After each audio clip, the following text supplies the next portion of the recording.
Casablanca. For a number of critics and many viewers, this is the best film ever. And an unlikely candidate because I've learned in the series, the documentary series, there are 10 episodes, as far as I know. American cinema, wonderful. Secrets, revelations, how they made this, what impact had that on Martin Scorsese, Spielberg, and the others are shown and interviewed in this fabulous work. And for about Casablanca, I understand that many worked. That was the system. Indeed, they placed writers in there, Scott Fitzgerald and so many more. Scott F. Fitzgerald, and they had to write. And one of the moguls would come, and if he didn't hear the typewriters clacking, he would say, "Oh, what's going on? They're not working." So that's one aspect, and listed as contributing to the screenplay are 6 people. So it changed and then changed again, and if that happens, one would say, well, it's not going to be a masterpiece, but then it is. It was. This supports the claim, the proposal made by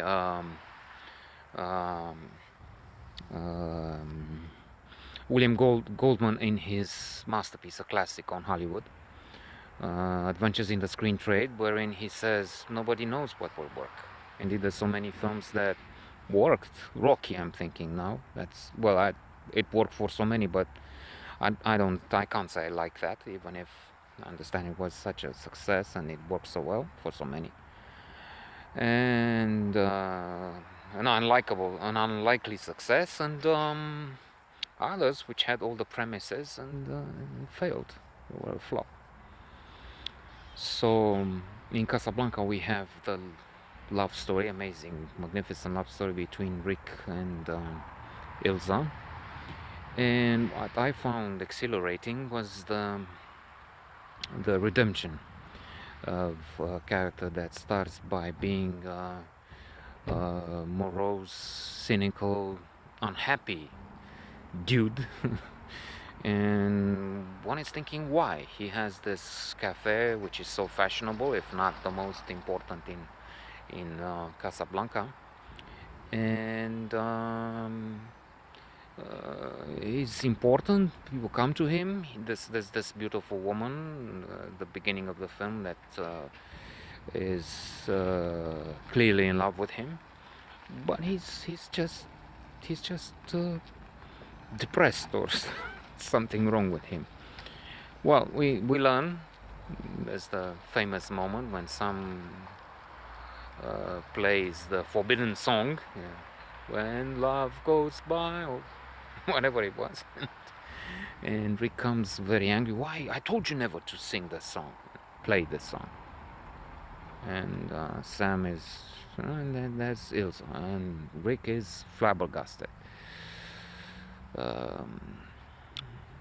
shocked. So what happened? Everybody knows. They had this love affair in Paris, right before the Nazis took over, occupied Paris. He thought she loves him. He definitely was madly in love with her. Only circumstances were tragic. So the Germans were about to come in. They have to go, and they arranged to meet at the railway station to take the one last train, or one before last train, out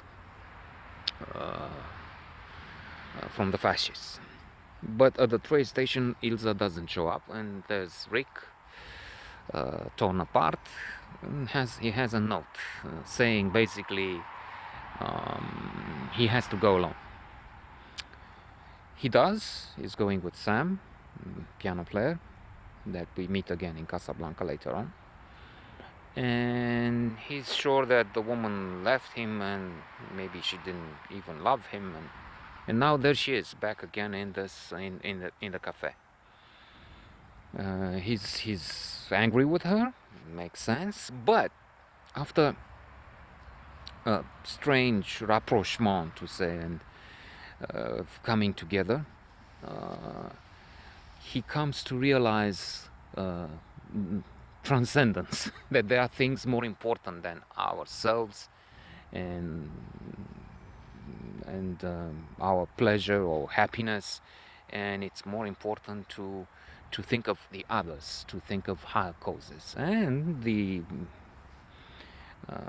man Ilsa is married to now, and she had been in Paris actually. The reason why she had to go, because she had already been married, is Victor Laszlo, an international figure, acclaimed, renowned, as a leader in the fight against the Nazis, and they want to take him down, so to say.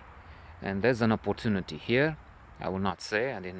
There's no spoiler alert. And who knows? Maybe there's one person who didn't see, doesn't know about Casablanca, and I'm not going to spoil it for him or her.